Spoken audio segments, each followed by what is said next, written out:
జ్ఞానపీఠకే గౌరవం వచ్చింది. అతను ఇంటర్ ఫెయిల్. చదివే ఆర్థిక స్తోమత లేక ఢిల్లీ పెట్రోల్ పంపులో బాయ్గా, ఆ తర్వాత ముంబైలో విచార్స్ మోటార్స్ కార్స్ గ్యారేజ్లో మెకానిక్ అసిస్టెంట్గా చేరాడు. కట్ చేస్తే అతనే గుల్జార్. అస్సాం యూనివర్సిటీకి గౌరవ వైస్ ఛాన్సలర్గా చేశారు. అసలు అతనికి ప్రత్యేక పరిచయ వాక్యాలు అక్కరలేదు. ఎందుకంటే ఆయన బాలీవుడ్లో అన్ని రంగాల్లోనూ తనదైన ముద్ర వేశారు. దర్శకుడు బిమల్ రాయ్ అసిస్టెంట్గా చేరడమే ఆయన జీవితంలో గొప్ప టర్నింగ్ పాయింట్. గుల్జార్ కవి, నవలా రచయిత, లిరిసిస్ట్, స్క్రిప్ట్ రైటర్, డైరెక్టర్, నాటక రచయిత, నిర్మాత, ఇలా అన్నింట్లోనూ ఆయన విజేత. ఉర్దూ కవిత్వంలో హిమాలయ శిఖరం అయినా ఒదిగే ఉంటారు. కించిత్ గర్వం కనిపించదు, చిరునవ్వు చెదరదు. నిలువెత్తు ప్రేమగల కవి గుల్జార్.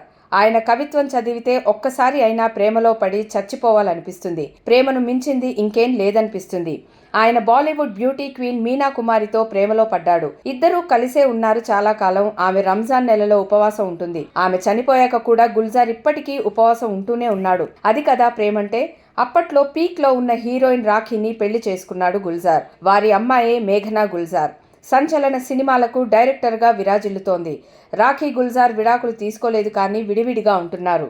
గుల్జార్ అసలు పేరు సంపూరణ్ సింగ్ కల్రా. వయసు 89. దేశ విభజన తరువాత పాకిస్తాన్ నుంచి తండ్రితో కలిసి వచ్చి అమృత్సర్ ప్రభుత్వ క్యాంపులో కొన్నాళ్లు ఉన్నారు. కొన్నాళ్లకు ఢిల్లీకి వచ్చి చిన్న సరుకుల దుకాణం పెట్టుకున్నాడు తండ్రి మఖాన్ సింగ్. గుల్జార్ చిన్నప్పుడే తల్లి అనారోగ్యంతో కన్నుమూసింది. గుల్జార్కు చదువుపై కన్నా కవిత్వంపై మక్కువ. ముంబైకు వచ్చాక అభ్యుదయ రచయితల సమావేశాలకు హాజరవుతూ కవి శైలేంద్ర పరిచయం అవ్వడం, ఆయన బిమల్ రాయ్కి పరిచయం చేయడంతో గుల్జార్ జీవితం పూర్తిగా మారిపోయింది. సంచలన రాతలకు కేంద్ర బిందువు అయ్యారు. బాందిని సినిమాతో మొదలుపెట్టి గత 68 ఏళ్లుగా ఆయన అలసిపోకుండా రాస్తూనే ఉన్నారు. 22 సార్లు ఫిల్మ్ఫేర్, 6 సార్లు జాతీయ పురస్కారాలు, దాదాసాహెబ్ ఫాల్కే, ఆస్కార్, గ్రామీ అవార్డులతో పాటు ప్రతిష్టాత్మక పద్మభూషణ్ వరకు అన్నీ ఆయన్ని వరించాయి. ఉర్దూ కవిత్వానికి అందమైన ప్రేమను అద్ది అందరి హృదయాల్లో నిలిచిపోయిన గుల్జార్ను ఇప్పుడు జ్ఞానపీఠం ముద్దాడింది. ఈ అవార్డు కింద 21 లక్షల రూపాయల నగదు అందిస్తారు. టైమ్స్ ఆఫ్ ఇండియా వ్యవస్థాపకులు సాహు జైన్ కుటుంబం 1964లో ఈ అవార్డును ప్రవేశపెట్టింది. ఈసారి ఇద్దరికి ఈ పురస్కారం ప్రకటించారు. ఒకరు ఉర్దూ కవి గుల్జార్, మరొకరు సంస్కృత కవి స్వామి రామభద్రాచార్య. ఈ స్వామికి చిన్నప్పుడే కళ్ళు పోయాయి. అయోధ్య రామ జన్మభూమి కేసులో జరిగిన వాదనల్లో ఈయన కీలక పాత్ర పోషించారు. గంటకు 100 పద్యాలు సంస్కృతంలో ఆసువుగా చెప్పగల పండిత మేధావి. చిత్రకూట్ ఆశ్రమంలో ఉంటారు. ఈయన అసలు పేరు గిరిధర్ మిశ్రా.